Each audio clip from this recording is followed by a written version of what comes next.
Hi, I'm BJ, and this is the Arcane Alienist podcast.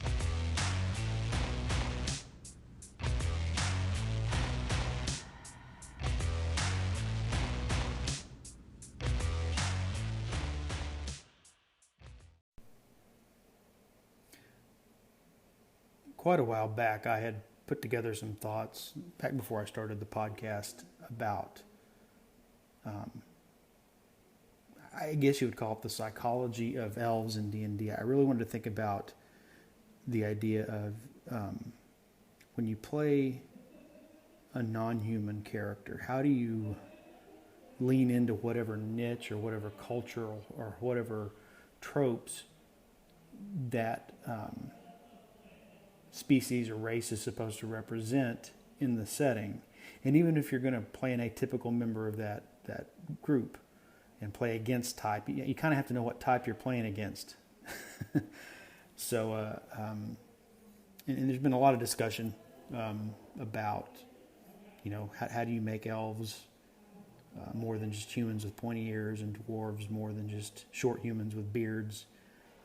How do you lean into or role play these kind of characters in a way that reflects that they're not human and they come from something different than the humans in the setting? But at the same time, they're not just cookie cutter, stereotypes or templates that there's no variance or no individuality between different characters of the same species or ancestry. So, my intention is to eventually come around to most of the races or species in Dungeons and Dragons and kind of generic fantasy as we think of it now. But I started with the elves just because that was what struck me one day as I was thinking about it, and so I thought I'd put it in podcast form for this episode. So I think I should mention also the King of Elfland's Daughter by Lord Dunsey, and there you get the emphasis that in Elfland, which at this point I think we're talking about synonymous with the land of fairy, time passes differently. So the main character goes to court the King of Elfland's daughter, and they meet in the forest, and she's immediately smitten, mostly because she's kind of naive and immature, and runs off with him back to the land of mortals. But you see the years unfurled where they're married, and she's the queen, and they have a child. And while all this is going on, like 10 minutes pass for the king of Elfland. You get to see these sort of difference in the passages of time in these two realms. And of course, one of the things that comes up is that she marries this human, but because she's an elf and she has such different perspectives on time and relationships and how things work, she never really quite bonds with anybody else. She never makes any real connections there. They're first, if I'm remembering correctly, kind of in awe of her beauty and her grace. She has a child, but never really. She loves her child, but doesn't quite understand its needs. A lot like what happens when you were to have a very young person have children and aren't ready to be parents. But she's perpetually this way because she can't grow up. She can't mature the way a human does in the time she's been given, because even though she's in the mortal realm, she's an elf, and so it eventually starts to kind of cause problems for everybody. So, but that is one early literary source you can look at for ideas about elves. I think in D&D style fantasy, we tend to think of elves in the vein of Tolkien. And Tolkien's elves are aloof and distant and graceful and presented as kind of, I think oftentimes we see them as very stoic with a little bit of, at least by the time of Lord of the Rings, a little bit of sadness because they're starting to depart depart Middle Earth. And they've got other priorities and other things that they're doing right in the middle of this crisis that breaks out. So they're sort of depicted as not completely unemotional, but very, like I said, very stoic and reserved. And they're kind of, again, aloof and above all this. In The Hobbit, though, it's not quite the same. I particularly think of the song the elves sing when everybody comes into Rivendell, and there's a little bit of there's some humor to it. They're kind of, there's some wordplay and some ha ha ha is one of the lyrics, and they're singing kind of a silly song, almost teasing Gandalf and Bilbo and the dwarves as they come into Rivendell. And then they sing another version of the song when Bilbo comes back through Rivendell on his way home. That is, they know what's going on, and they've sort of made these lyrics up, if not on the spot, at least fairly recently, to sing about the goings on of their visitors. So it's they're not quite the emotionless figure carved in marble that you might think they are. There's also a scene at the very end of the Lord of the Rings movie trilogies where Kate Blanchett as Galadriel, where she says goodbye and then moves to get on the ship to leave, and there's this little, almost impish smile that she gives them. You can tell that there's more to her than this sort of graceful, almost demigoddess that Galadriel comes across as most of the time in the movie. And of course, all these guys, part of the story, they don't really get into it. I think there's one scene that was excluded from the theatrical cut where the Gimli and Legolas are talking about kind of the gifts Galadriel gave them. But in the book, there's much more this idea that they're all smitten with Galadriel. That she's this muse of a character that inspires them to go on and complete the rest of their journey and their quest.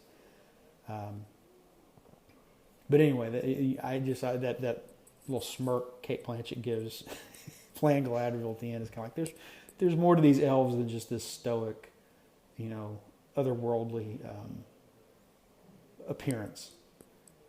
And that's because she's relieved of all the burdens of life in Middle Earth, and now is embarking on a new life, across the sea.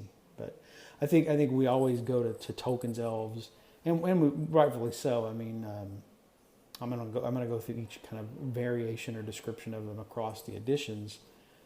But in Chainmail, I think the fantasy supplement of Chainmail appears to have been primarily designed where you could reenact the battles that occur in Middle Earth in Tolkien's work.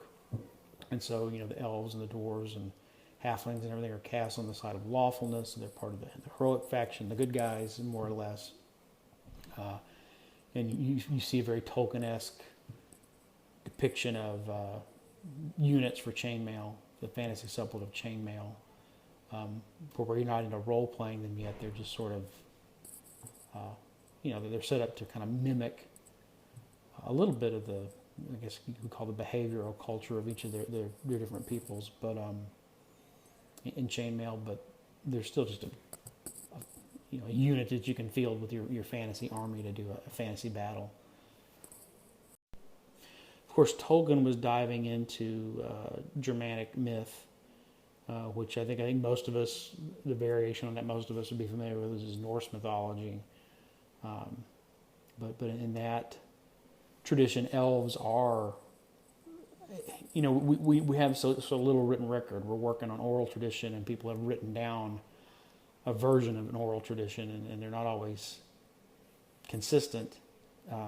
But the elves are a type of god, or something more godlike than manlike. They live with the gods, or they live in their own realm of Alfheim, but they're not mortal beings. And you get mentions of elves being at banquets with the Aesir, and so it's not always clear what, or even if elves and dwarves are actually separate, completely separate beings in Norse mythology. They're the Alfar, which are the elves, and then there are the dark elves, which may actually be dwarves, not another type of elf, but it's just, so there are two types of elves, the light elves and the dark elves. When the dark elves live underground and are dwarves, it's not always clear whether those are separate beings or not in Norse mythology. But Tolkien is certainly drawn on those and English traditions as well. But I think his portrayal of the elves again as being the firstborn, the first awakened, and an elder species to humans and everybody else, and that they're kind of this, again, kind of distant and aloof and apart, and somewhat on a higher spiritual or magical level than human beings. You definitely can reflect the tradition of Norse elves in that as well. And then you have the Sidhe, which Shide, which most of us don't. If you're not oriented to the Celtic or Gaelic origin of that word, you wouldn't be able to pronounce it. It looks like it's Shide or Shide, but it's pronounced Sidhe, which are the I guess the equivalent of elves in more, like I said, Gaelic and Celtic folklore and mythology. They live under a mound and they live in the other world. Oftentimes, associated with sometimes the land of the dead or the spirits of the dead, but also spirits of place, spirits of nature.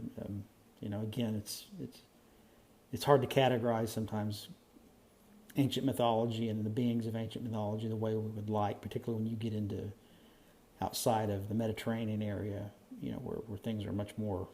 There was a lot more written history and poetry and dramas and plays and stories that help us kind of better understand, how those cultures in Southern Europe and in the Mediterranean thought of their mythological beings. When you start getting into Northern Europe, again, we're dealing with lots of oral traditions that are sometimes contradictory, and we're kind of written down later by by Christian priests and monks and historians, trying to capture that oral tradition as just to preserve the folklore and not there's no original source. Although I guess everything starts as oral tradition, so I guess there's no original source for anything. But I think you take my meaning there, I hope. But the Sidhe are the sort of the elven equivalent in Celtic and Gaelic folklore. Again, very mysterious and again sometimes said to live under mounds in this sort of other world, and people can go there, and time passes differently there. You may go there and spend the time, and you think you've been there a year, and then come back to the realms of mortal beings, and in a decade or a century has passed. And so we get a little more of the idea of the timelessness. Here we're getting more into what I think later would become in literary traditions the land of fairy, and English folklore ideas about fairies and fae and things like that. Have those origins with the Sidhe, and D&D is not always treated elves as strictly. I think they've traditionally been treated as something different than fae. That the first time I remember an actual strong link to say, hey, the elves are actually descended from fae, may have been somewhere in 3rd edition or maybe in 4th edition. I think the elves are always something distinct from fae, maybe on good relations or nominally connected or different, but not fae in nature. They had their own gods, and were part of the mortal world, not any kind of mirror fairyland or land of fae. That really seemed to solidify somewhere around 3rd or 4th edition. I could be wrong. If somebody wants to call in and correct me on that, please do. But I know playing D&D, as a kid, and looking in the player's handbook and stuff like that, there's not a lot of discussion of elves being a direct relation or direct descendancy of fae until you get into the kind of the Wizards of the Coast era. So But yeah, so the she are another part that add this as we talk about elves and where they come from and how you might play them. That is certainly a part of contemporary D&D, and it's certainly also something you can do homebrew if you're playing an older version of D&D. If you're playing in Forgotten Realms or Greyhawk, the elves have their own place established. Assuming you want to go with kind of the traditions there, you can always change anything. But so I'm playing the elves in my old school Essentials game, which is based on BX, playing in the style of old school D&D. Narratively, I have made them connected to my version of that world's version of the fairy realm, the other world. That the elves are a descendant of an actual fae and a human. So there's but they're not half elves because it's not an elf and a human. It's a fairy and a human, or a she and a human, creating descendants. And so they're related to humans and more mortal than say an actual fae, but they have that fae ancestry. And again, it's just narrative. I mean, the elves in the game are just the elves out of the old school Essentials rules. But so there's another element of thinking about how to play elves is to look at traditions of the she and fairies and fae beings and things like that. And I just realized in that previous segment I misspelled she. It's not S-H-I-D-E, it's S-I-D-H-E. So you pronounce it she, but if you were just to say it phonetically in the way we usually read English words, you'd think it's city or city or city or something like that, but it's she. Another source, and it's one that Gygax cited in his Appendix N, is the work of Powell Anderson. You've got a couple of different presentations of elves. You've got 3 Hearts and 3 Lions, which most people think of as being influential in D&D because of its introduction of the concept of law and chaos as sort of cosmic moral imperatives, and people either pick a side. They side with law, they side with chaos, or they remain neutral. It also gives us the D&D version of the troll, and gives us a protagonist who's a prototype for a paladin.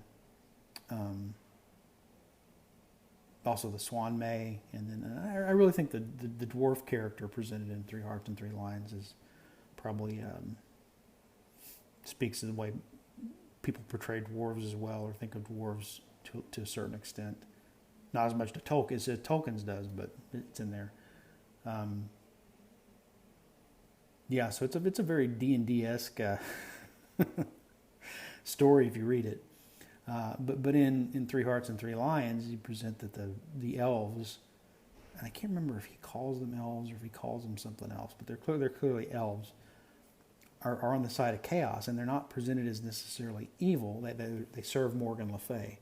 Sorry for the spoilers there. They're not necessarily evil. They're just sort of amoral, and they're kind of capricious and self-centered and pleasure-seeking and hedonistic.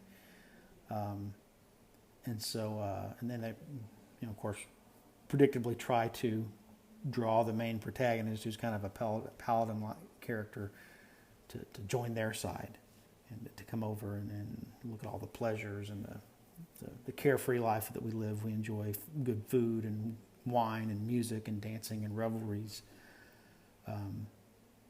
So that I think that again, you get a little idea of here's these kind of otherworldly beings that are going to tempt people into another way of life. There's a little bit of fairy-like mischief there as well.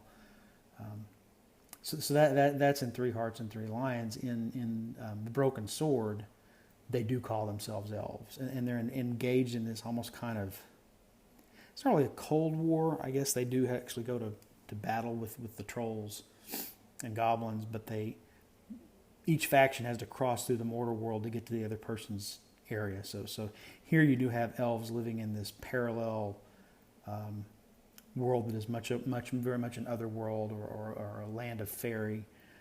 They reference the she in Three Hearts and Three Lions as being kin of the elves, but not exactly elves. And then there's also Odin makes an appearance, so you assume the Alfar are back there somewhere as well. Although I don't think he ever really, in the book, discusses or compares and contrasts the Alfar with the elves. But the Elf King or the Earl King, who's the King of Elves, knows Odin, so maybe there's an implication that these are supposed to be the Alfar of Norse mythology. It's been a while since I read that book, but yeah, again, here they're presented as they have their own ways. Again, amoral, very capricious, and there's a lot of intrigue amongst them. They don't have souls. They don't form attachments to people other than just as objects. And so there's a question that kind of runs through: can they really love someone else? Because the main character feels at times that members of this group of elves that he lives with are his family, but there's a question about can they really love, or is it just kind of their own pleasure seeking that they express in terms of affection and a superficial attachment to people, but that's more about deriving their own pleasure and their own needs, and there's no selflessness or altruism or anything like that inherent in that. So, but that's another source of elves. I don't know. It would be an interesting D&D world to play the elves up much more like Paul Anderson's elves and much less like Tolkien's elves, where they're not nice people. Because elves have traditionally been portrayed as having a bent towards goodness. Again, not every individuals vary, but as a general rule, elves, at least their culture, is good.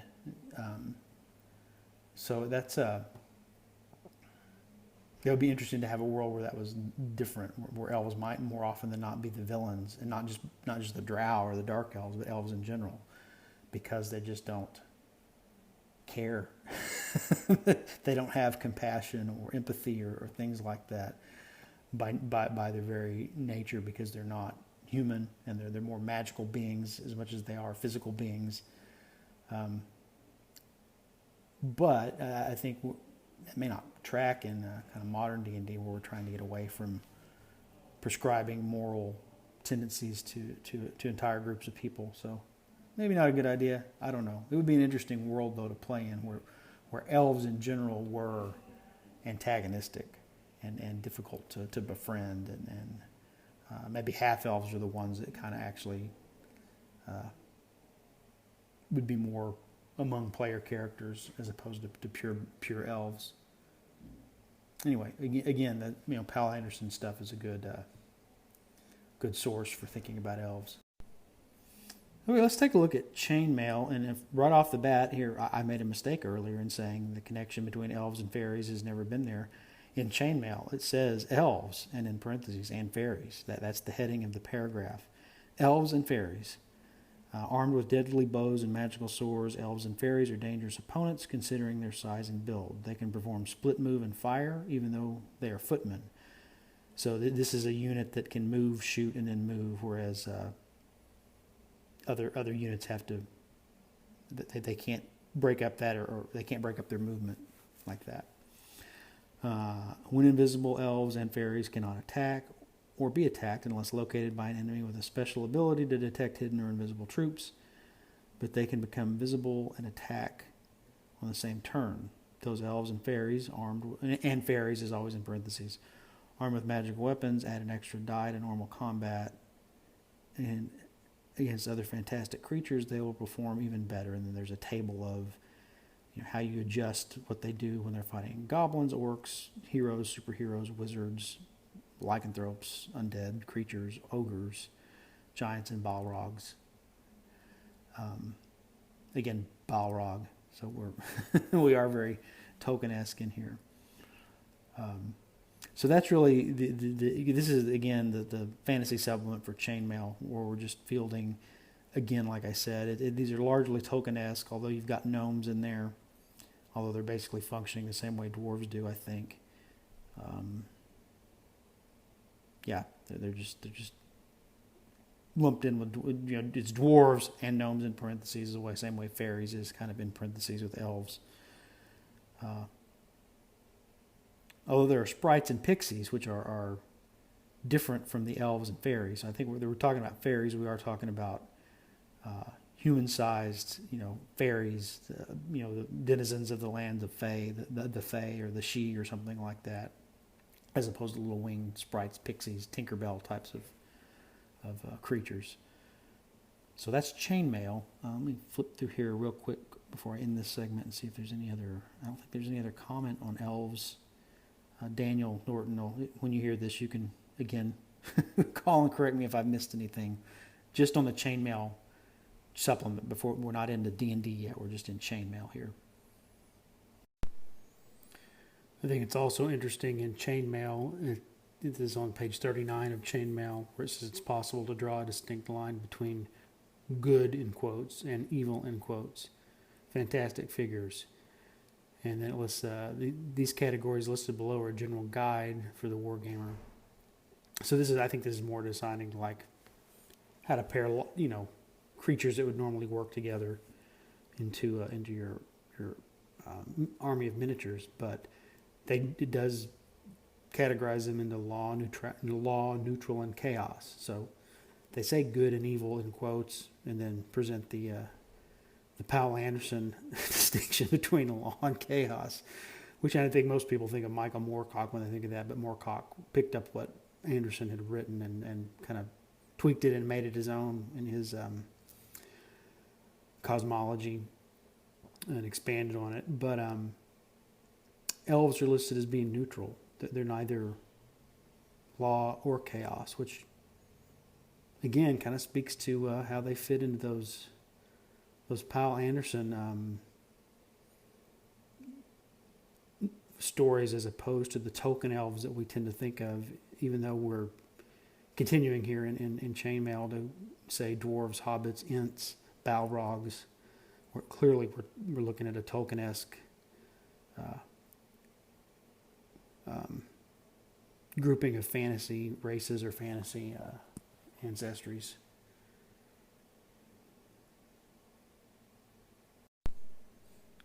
So when we move on to original D&D, there's a reference to elves in the book. It only describes, the elves have this ability really to alternate between being a fighter and a magic user. It doesn't really talk much about the outlook of elves, the culture of elves, or anything like that. I think it's safe to assume that the intention was for this to be paired with chainmail, even though there's an optional combat system that wound up becoming the default.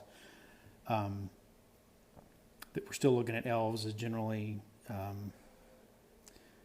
guess, perhaps tending towards neutrality, although it's up to each individual person. But in original D&D, we're just looking at it, just giving you the rules of how to run an elven character as a fighter or a magic user, and their level limits and some of their special abilities, but nothing about the I guess it would speak to the psychological makeup or the outlook of an elf. Other than the fact that that they can speak languages of orcs, hobgoblins, and gnolls. I think that probably speaks more to where they live and who they interact with than a specific outlook on life. But when you get to the Greyhawk supplement, we finally get a physical description of their size. That there are various types of wood elves. They mention high elves, wood elves, and meadow elves. Again, mention fairies. They mention the existence of half-elves and the ability of elves to become thieves, in addition to fighter, magic user, and to be all three at once. So we're not seeing any kind of description of an elven outlook on life, more just how they function mechanically as characters.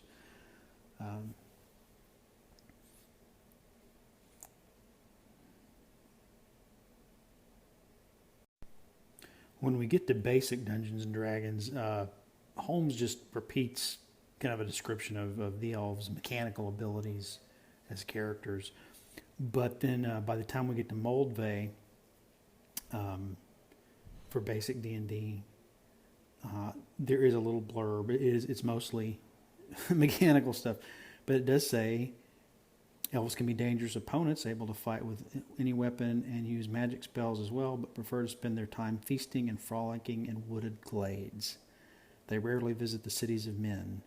Elves are fascinated by magic and never grow tired of collecting spells and magic items, especially if the items are beautifully crafted. So, frolicking and feasting. So we're getting... That doesn't sound like the stoic,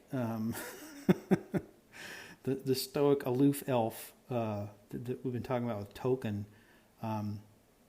Last movie they do that when nobody's watching,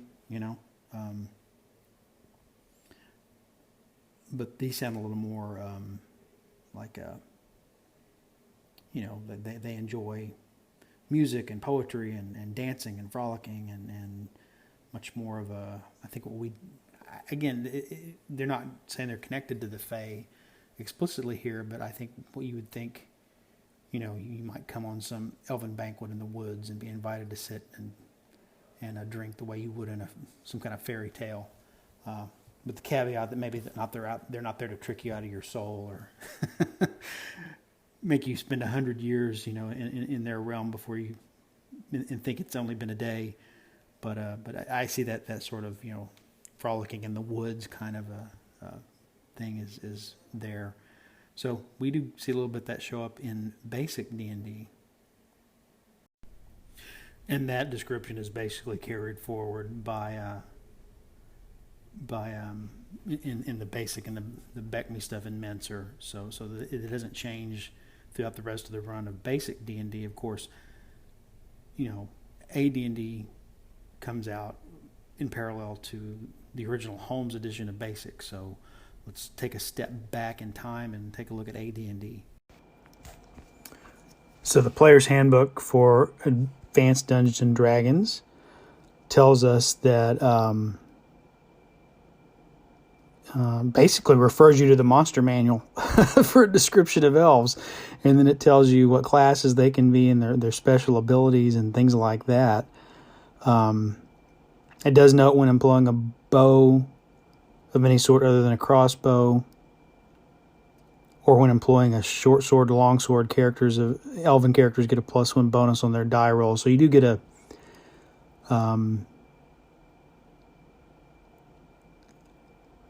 you do get that note that these are the kind of the preferred or the iconic weapons for elves, noted here in the first edition AD&D Player's Handbook.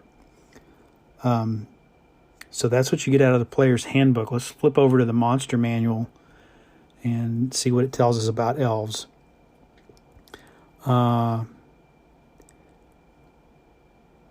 It describes sort of the size of elven bands and their makeup in terms of the levels of all the elves, in terms of them as being fighters and magic users. Elves of all sort make their homes secure by locating them in a secluded copse, wood, or forest, with giant eagles guarding their lair. Again, they show that swords, bows, and spears are going to be the weapons employed by elves. They'll typically prefer. They don't favor horses. You may find some female elves mounted on unicorns in rare instances.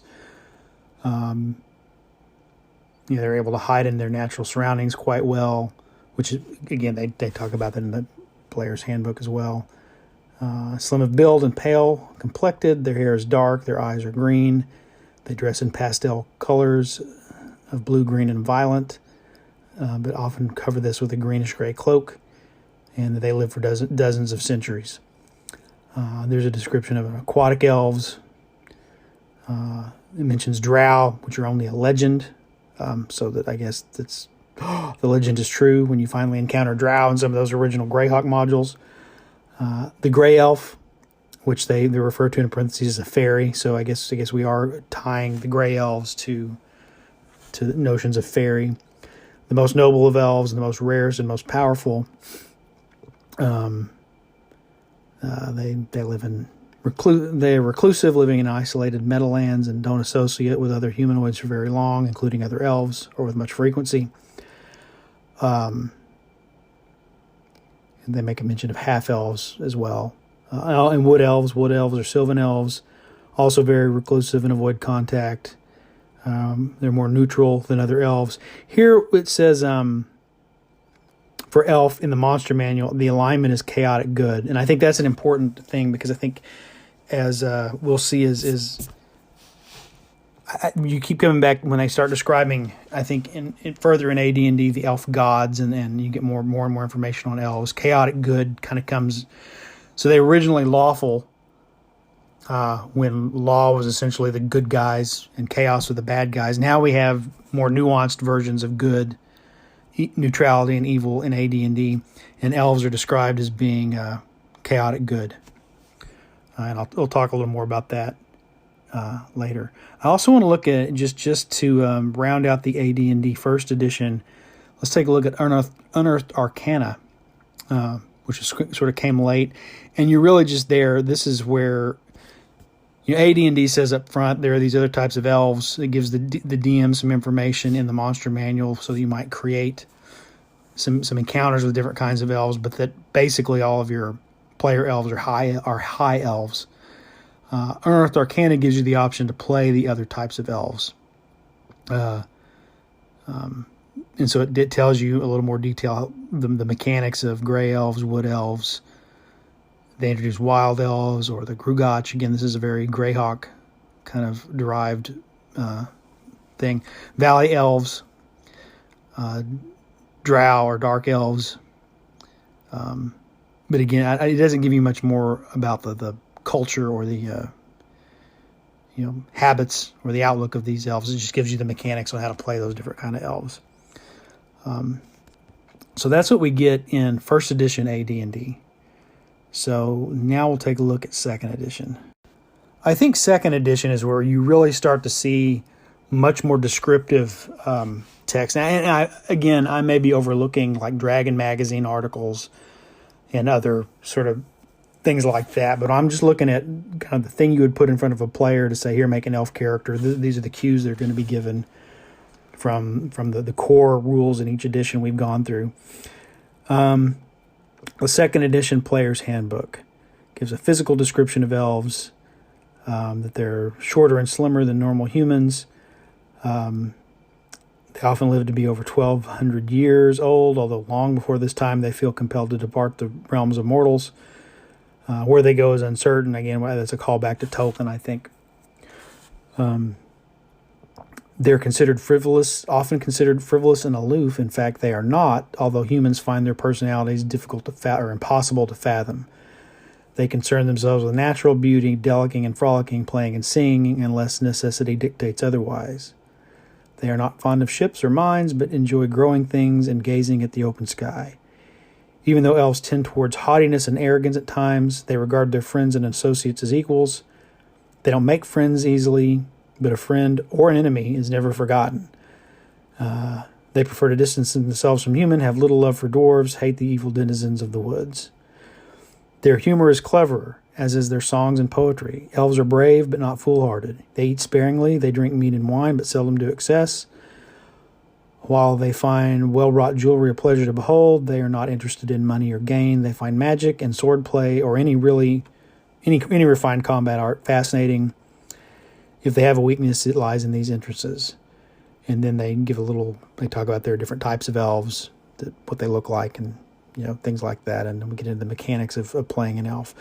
So that probably is a little more lengthy description in terms of what it's like if you were to meet an elf, what they would act like. If you were to play an elf, how you would, if you're playing a typical elf anyway, you might approach role-playing an elf.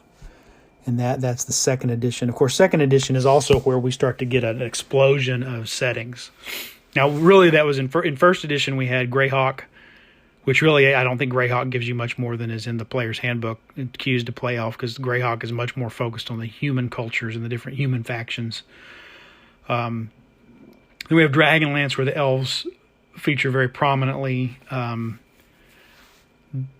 very Tolkien-esque elves, one of the first races, and they've kind of secluded themselves in their forests away from everybody else and keep to themselves and don't interact with outsiders, but they are ostensibly, their culture promotes sort of good. They're generally good people or a good race, although individuals may vary, particularly a very prominent evil elf, Dalamar, in the Dragonlance setting. But, the elf characters you meet, Lorana, Gilfanis, Tanis even, he's a half-elf, but he kind of has, 1 foot in the worldview of an elf. They're very relatable characters, I think, and very distinct. They're not all the same people, even though they share some common history together as nobles, among the Qualinesti elves. But they are very Tolkien-esque elves, I think, in Dragonlance. Towards the end of first edition is when you get the box set of Forgotten Realms, and there you've got, of course, the Moon Elves and the Sun Elves, or the Moon Elves are much more sympathetic to humans and like humans. The Gold Elves or the Sun Elves are very arrogant and think they're above everybody else. So a little bit of different, unique history, but again, this is an ancient race who shaped the face of the world and now is kind of fewer in number with the rise of human beings. So even they're much more active and a bigger part of the storytelling, ongoing story of Forgotten Realms. Maybe compared to Greyhawk, they're, they still kind of fit mostly conform to the kind of the D&D elf we've heard so far. But second edition, you start to get Planescape and Dark Sun and Spelljammer, Birthright. So you get a number of settings.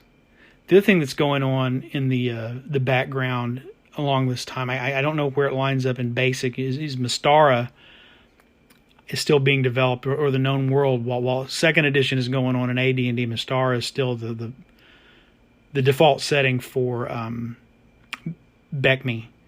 And there you also get some different types of elves described. You get more of, I think, when you think of our traditional wood elf, forest dwelling elf among the elves of Alfheim, but you get a different take on a subterranean race with the shadow elves. They're not drow. You get the Belcadese elves in Glanthry, which are more these. They're supposed to evoke these Spanish nobility. They're very swashbuckling, Zorro-like figures, musketeer-like figures. And then you've got I'm drawing a blank on the name, but they're part of the multicultural nation. I think it's the Arindi. It's mostly based around. They're experts at building ships and sailing and navigating. So you get some different, and they're very commercially minded. So you get different takes on elves there as well. So when you start to see this explosion of settings in the late 80s, early 90s, you do get lots of different takes on elves. But a system agnostic elf, if you're just playing vanilla generic D&D, I think people are still going to look at the player's handbook as a way for cues on, all things being equal with no other guidance. What do I need to put in? What do I need to be thinking about if I'm going to create an elf character? So that's kind of why I'm not going to go any more detail on those. Plus, we'd wind up with a 3-hour podcast if I pulled out Greyhawk and Dragonlance and Forgotten Realms and Mystara and Birthright and blah, blah, blah, all those. Similar for the things that are going to come up in third edition with Eberron. The elves of Eberron are unique and distinct. They share things with elves in other worlds as well, but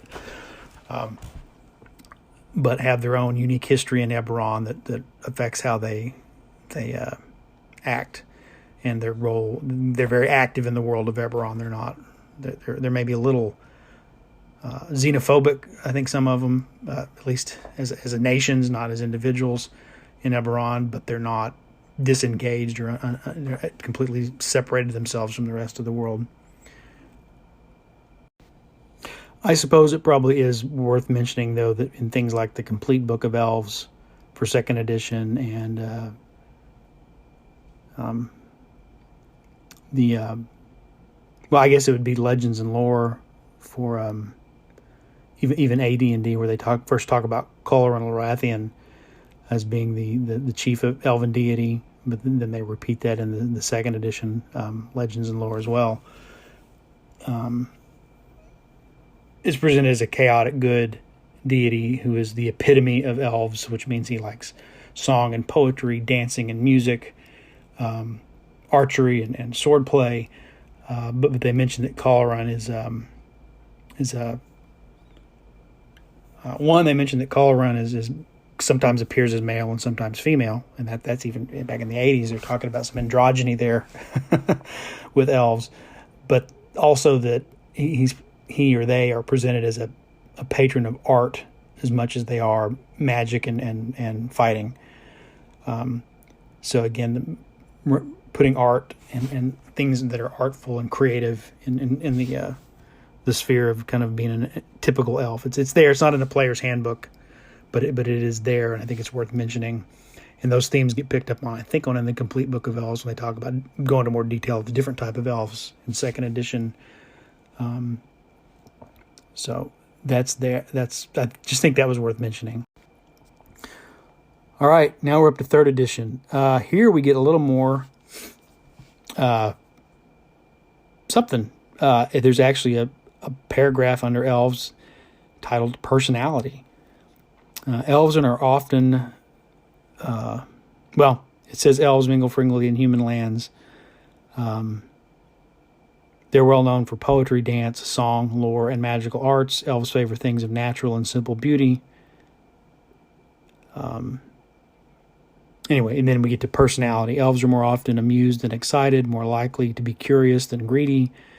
With such a long lifespan, they tend to keep a broad perspective on events, remaining aloof and unfazed by petty happenstance.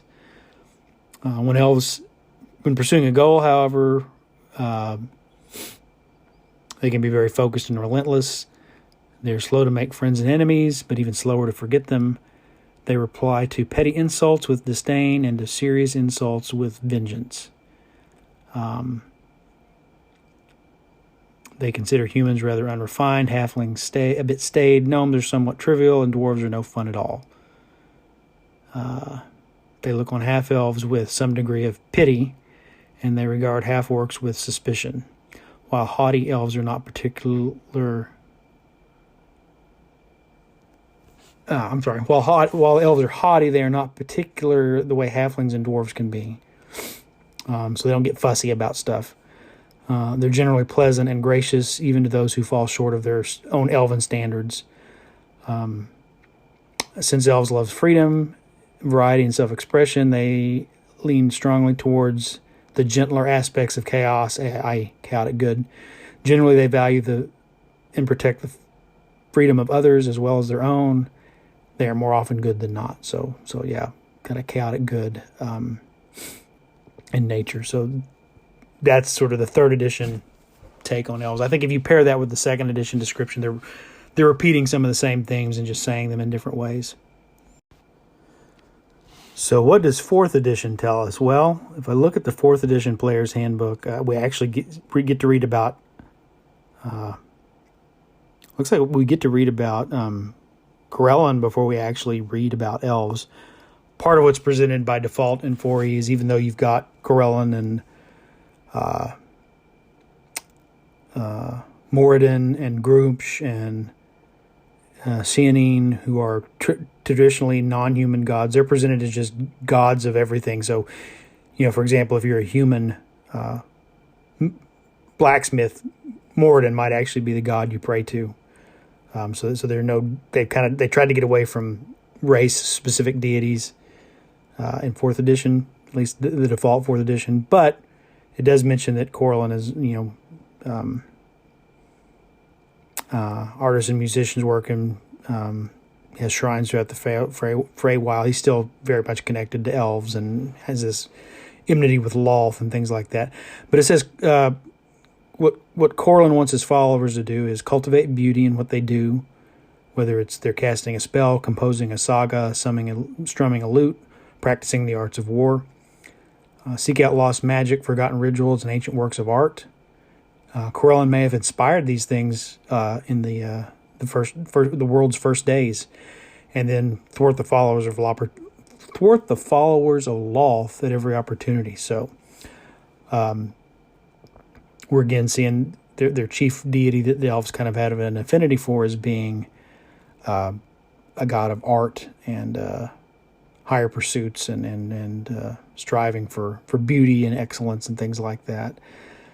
The interesting that happened in 4th edition is we have two types of elves, sort of. They're presented as separate races, but somewhat related to one another. So you have elf, and now the default elf is more of a wood elf, not necessarily a high elf. And their bonuses are to Dex and Wisdom, so they're trying to get them, I think, routed in more to being like Rangers and Druids and things like that. But it's on playing an elf. It says elves are a people of deeply felt but short-lived passions. They're easily moved to delighted laughter, blinding wrath, or mournful tears. They are inclined to impulsive behavior, and members of other race sometimes see them as flighty or impetuous. But elves do not shirk responsibility or forget commitments. Thanks in part to their long lifespans, they have difficulty sometimes taking certain matters seriously as others do. But when genuine threats arise, elves are fierce and reliable allies. They revere the natural world. Their connection to their surroundings enables them to perceive much. They don't cut living trees, and when they can create permanent communities, they do so by carefully growing arbors. They prefer the natural world, primal power of natural world, to the arcane magic of their Eladrin cousins. We'll get to Eladrin. Elves love more to explore new forests. So we really are talking about, when they say elf in 4th edition, they're talking about a wood elf. Elves are loyal and merry friends. They love simple pleasures, dancing, singing, foot races, contests of balance and skill. And they say at the dawn of creation, elves and Eladrin were a single race. Those who stayed in the Feywild are Eladrin. Those that wandered into the mortal world are elves. So if you're thinking, though, about what most people think of a D&D elf in 4th edition, you're probably looking at the Eladrin, or however you say it, Eladrin. Their dexterity and intelligence bonuses for their ability boosts, and they are much more geared towards being fighters and wizards, or a combination thereof. Eladrin society straddles the boundary between the Feywild and the natural world, so again, we're getting back to our fairy roots. So they're kind of also gray elves and high elves combined into one. Eladrin build their elegant cities and towers and palaces of striking natural splendor. Let's see. Long-lived and strongly tied to the Feywild, they have a detached view of the world.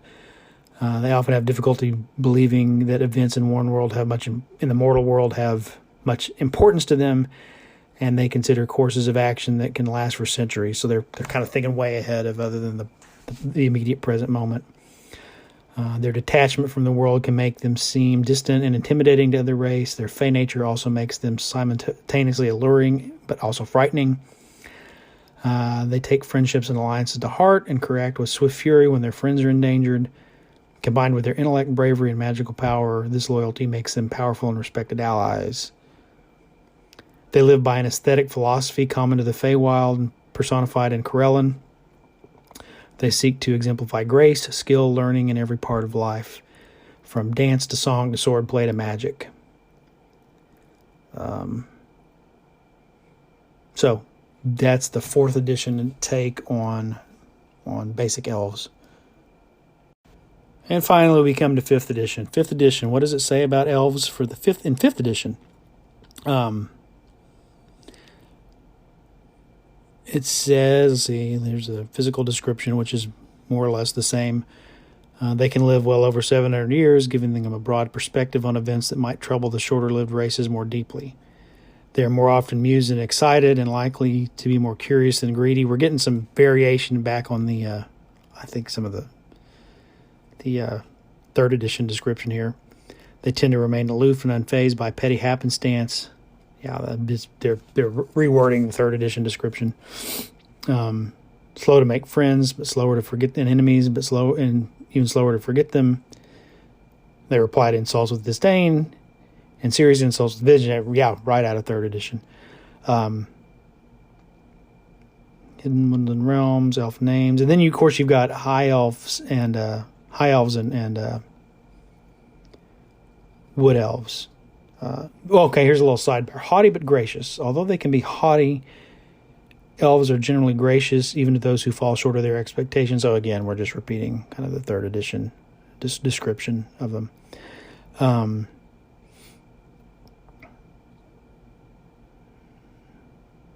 High elves, again, they say, as a high elf, you have a keen mind and a mastery of at least basic magic. In many worlds of D&D, there are two kinds of high elves, one type, which include the gray elves and valley elves of Greyhawk. The Sylvanesti of Dragonlance and the Sun Elves of Forgotten Realms are haughty and reclusive, believing themselves to be superior to non-elves and even other elves. The other type, including the High Elves of Greyhawk, the Qualinesti of Dragonlance, and the Moon Elves of Forgotten Realms, are more common and more friendly and often encountered among humans and other races. And then for the Wood Elf,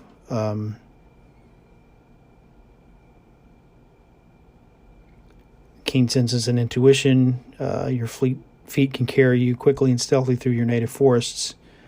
This includes the Wild Elves or Grugach of Greyhawk, the Kaganesti of Dragonlance, as well as the Wood Elves of Greyhawk and Forgotten Realms. In Faerun, Wood Elves are also called Green Elves, Forest Elder, Wild Elves, very reclusive and distrusting of non-elves. Again, we're getting more setting specific there. So, and they mentioned Drow, but Drow are very unique from the typical elf of D&D, even if they become more and more popular. So there we go. There's a review of the editions from original all the way up through 5th edition. So why have I gone on for an hour about the literary sources in the player handbook it may go into your basic D&D elf? Well, I think I want to show some parameters we may be working with when we start to create some typical personality traits. Again, not of every elf, but the average elf, so that you can either lean into those in order to play an elf as an elf, or if you're kind of going to break with the trope and break with be more unique, you know what you're going to be deviating from, so that this is what NPCs or other elves might expect of you, and even though you're different, then they're going to be shocked or surprised or at least taken aback for a moment when you don't behave this way. So it helps to know what a typical elf might be like, even if you're not going to play a typical elf. So in the grand scheme, what would an elven society look like? Well, let's assume that it's chaotic good.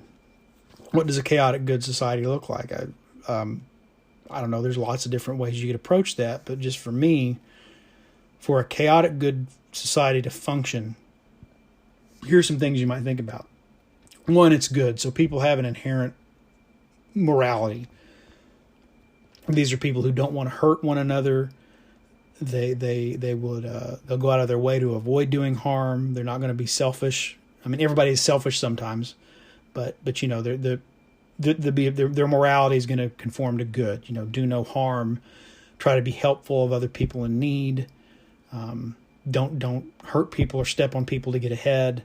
Those kinds of things that we consider probably the hallmarks of a good people. We don't always live up to that, but that's what good people strive to. You also get the sense of, though it's a chaotic society, which means they don't like a lot of structure. They don't like a lot of laws. There's a lot of placement. If they do have rules that are going to be the handful of rules that emphasize that you need to be a good person, but otherwise very individualistic. And what I take away from that is one thing, an elf coming from that kind of culture, how might they approach dealing with their companions and the people they encounter in their inventions, is they're not going to rush anybody. Between their longevity and this different probably perspective on time and the fact that they come from a highly individualistic society, They don't want to be rushed, and they're not going to rush anybody. Rushing someone, pressuring someone, trying to twist their arm would probably be seen as extremely rude to someone like that. It's okay for you to ask me for something, and if I say I need to think about that, then I will get back to you once I've finished thinking about that. Don't pressure me. I'm not going to pressure you. I'll let you know. If we're going to have a discussion, I'll lay out my points to try to persuade you, and in a straightforward, articulate manner. Again, elves are about being very good at whatever it is they're doing, which I would assume even debate and rhetoric, they would be very well-spoken. But at the end of the day, I'm going to leave you to think about this, and you tell me when you've made a decision. And of course, in a crisis, there may be a little more time pressure. Reality has to take place somewhere. But so that's one thing I would think, a way of approaching an elf is like, we're not going to rush, and I'm not going to twist your arm. I'm just going to tell you what I think. I'm going to be polite and gracious about it, even if I'm disagreeing with you. I expect the same of you. We're going to try to avoid insulting each other. Unless you really offended me, and then I'm probably going to make a snarky comment or insult you, because I've been insulted, tit for tat, and this is either going to escalate and we're going to draw swords, or it's going to de-escalate and we'll let things go. I also, a recurrent theme we see is elves as being aloof. Again, it's that time perspective. There's no need to hurry. There's no reason to get upset about this thing. The sun will come up tomorrow. Things come, things go over the course of the centuries. So it'd be hard to get them into a hurry, hard to get them to rush. And that may be just a different clash of personality and cultural perspectives when they get involved with halflings and dwarves and humans and such who have shorter lifespans. But I think Daniel Norton, when we talked about this topic on I can't remember if it was one of his podcasts or when he was calling in to somebody else's, but Daniel Norton of Bandits Keep talked about, an elf character may just want to sit and look at the flowers in a meadow. They stop. The companions are going down a road trying to get to the next place they're going, and no, give me a minute. I just want to take this in. No. Okay, you guys go ahead. I'll catch up. So elves can kind of seem like a little spacey to other people. Like maybe they have kind of an attention problem compared to the rest of us because of that. So that's another way to approach the elf is I'm going to be gracious and a little bit detached and a little bit, and it's not just that I'm above all this because I'm truly looking down on you from a moral perspective. I may just seem that way because of my perspective on time and my perspective on what is and isn't rude and offensive, if that makes sense. So that time perspective gets in there. And elves, I prefer the idea that elves are immortal and they're only going to die if there's some active physical force doing them bodily harm, that they're not going to die of old age. Although different versions of D&D intimate that maybe that's true, or that they do have they do eventually die of old age, but it's usually not out and about among humans. They've gone back to their own homeland, and nobody else gets to witness that. But I kind of like the idea that maybe they go back to the land of fairy or the Feywild or something like that when they reach a certain age and just depart the mortal realm forever. But then unless somebody kills them or unless they get some kind of curse or some kind of weird disease, they're not going to die of old age or of, even something like, age-related, cancer or organ failure or things like that. It takes some active process that it will cause something to happen that may not have developed on its own in terms of disease. And so elves might seem a little bit overly brave to us because they just, they're not going to be overly risky, but at the same time, I'm going to be careful around sharp objects because I could get impaled and die, but who cares about the weather? It's raining, it's cold, it's hot, whatever. I'm not going to get heat stroke. I'm not going to catch a cold. I'm not going to catch the flu. That just doesn't affect me. And that might be an approach DMs can take just as a little thing of, elves maybe aren't completely immune to disease. They might be able to get things like mummy rot.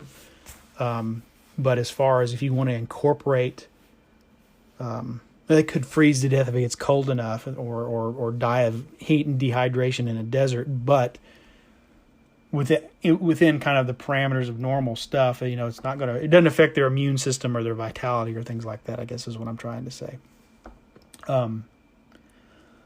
elves, in a couple of different iterations of elves, I don't think I touched on it, but they talk about elves not sleeping, that they enter more of a trance-like state or a meditative state, and they maybe reflect on their memories and contemplate. They're more in a state of contemplation, but they're not truly asleep. I think that just speaks to the elves being, again, kind of very thoughtful and mindful of things. So I think elves would be very mindful. Again, that's why they're so perceptive sometimes.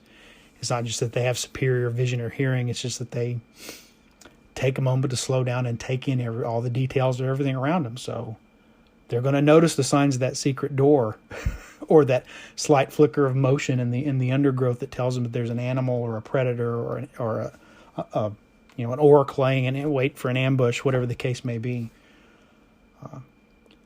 So those are some of the things I think about of elves as being, they're not rushed, they're detached, but it goes back to that idea that they live in a highly individualistic society that focuses on good morals, but also that the way we get along is that we let each other kind of follow their own pursuits, their own curiosities, their own passions, and we don't harangue them, we don't harass each other, we don't put high expectations, that they find their own path. And as long as they're being, I guess, a good person, you let them go and do that. So, which is different than some of the portrayals we get of supposedly chaotic good elves in some of the tie-in novels. I think something, and those that sounds like a fairly lawful society. All the pressure, I think, particularly in the Dragonlance, some of the pressure that get puts on some of the nobles, the children of the different speakers, to sort of live up to. They can't find their own path. You're expected to follow this path and be this kind of person because of who your family is. That to me seems very counterintuitive to a chaotic good society. That sounds more like a lawful good society that maybe dwarves might have to contend with. But for elves, everybody finds their own path, and the expectation is just to be good, not necessarily to be anything else other than a good person. And for an elf, that is to take your time, be perceptive, be gracious, be good at what you're doing, strive for perfection and high standards, but of the things that catch your interest and that you're going after. So that's, I hope that kind of gives you a little idea of what might shape an elf's personality, a typical elf's personality. And you can come up with why, if your elf is different, why? That's what's interesting when you play against type, is not, well, I just didn't feel like playing that character. Well, why would your elf be different from the typical elf if you're not going to lean into that? Which it could be, I think it'd be a lot of fun to lean into it. But if you're going to lean away from it, what is it in your elf character's background or history that caused that to happen? That's where you get a good idea for a backstory that you may want to use to shape and flesh out your character.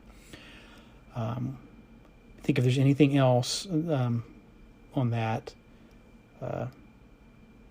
elves are kind of inherently tied to magic and to nature, so you do want to account for their, and again that kind of speaks back to their lifestyle, their life among the forests and in places of kind of pristine natural beauty. They wouldn't want to see that spoiled or destroyed. So you can see elves are just kind of, they like to take in the air, listen to the sound of the wind, the leaves rustling, the birds singing, all the colors, all the colors of the flowers in the forest and the meadows and things like that. I think you would think elves would probably approach everything as an artist does, whereas dwarves may be much more mechanical in their orientation. I think elves, I actually think 3rd edition moving forward, it almost makes more sense to me that elves would kind of gravitate towards being sorcerers as opposed to wizards, because for them, casting a spell, at least as 3rd edition defined it, 5th edition has kind of gone in a different direction with sorcerers. But initially, sorcerers were just sort of these arcane savants. They just had this natural aptitude, and they could, it was almost a sorcerer is to a wizard what someone who can just pick up an instrument and play by ear is to someone who has to actually take lessons and learn to read music and study musical theory and things like that. That seems like very much an elf kind of thing to me, is that we just kind of know how to do this. It just kind of makes sense. And the way I figured out how to cast Minor Illusion may be completely different than the way my brother did, because we kind of figured it out on our own separate ways. And I can't teach you how to do this. You just watch me do it, and then you can figure it out by watching. But it would be much more of an artistic, creative pursuit, whether it's how they cast spells, how they compose music, how they dance, how they fight, how they approach, even if they're practical crafts like elven blacksmiths or elven, potters or whatever they may be, whatever you're going to do, pursue it with a passion, but also be kind of stoic about it. I guess there's kind of a Greek philosopher element to the elves as well. So I'd love to hear feedback on that. I those are my thoughts. They've been actually percolating around in my head for a couple years now. But I thought rather than just say it and having a 15-minute podcast, I'd go through sort of how I got there based on all the ways elves have been described to me, both primarily through the player's handbooks and then to a lesser extent the novels and tie-ins of the settings, but then some of those Appendix N sources that talk about elves as well. So let me know what you guys think about that. I think that's my approach to playing elf NPCs as a dungeon master, unless I've got a reason for them to be very different or out of the norm. So I guess there's two things you could lean into. So in the mythic world of Erd, I've kind of leaned into the idea that elves feel their emotions very strongly, and that's okay. That's a value to them. This is my feeling about it, and I need to explore that, and I need to savor it, good or bad, and just kind of wallow around in it and experience it to the fullness. Which can kind of lead to these more kind of swashbuckling elves. Again, they're kind of aloof. They don't take things personally. They're out to have fun and laugh and be witty and enjoy music and a good meal and things like that. So I don't think it precludes an elf being kind of a colorful swashbuckling character. But I think that this profile can also incorporate maybe a more introverted, reserved kind of an elf that we tend to think of, who's just kind of very quiet and then will speak when someone asks them a question or when it's necessary, but otherwise just kind of taking it all in and seems like they're kind of detached. I think there's room for both of those personality types. Maybe it comes down to whether your elf is an introvert or an extrovert. I don't know. Anyway, I've rambled on long enough. You guys, let me know what you think. I'd love to get some calls on this, generate some other discussion, some other ideas, branch off, see what else we can figure out. And if this is well received, maybe I'll come back around and do the same thing with some of the other major races so we can really deconstruct why we perceive them the way they do and what the game tells us about what we need to think about when playing them, at least on default mode, and looking again at kind of the psychology and the cultural implications and things like that would shape a character from that ancestry. So we get into dwarves and halflings and gnomes and orcs and goblins and things like that. Anyway, thanks for listening, and I'll be back at some point with one topic or another. You know me. Take care out there. And that's it for this episode of The Arcane Alienist. I want to thank Dave Bone for the cover art that I use for the episodes. Check out ironseer.com. And the music is Come and Get It by Scott Holmes Music. Thank you for listening. Give me a call sometime through the Anchor app or at the Anchor website, and I'll be back in the future with another episode.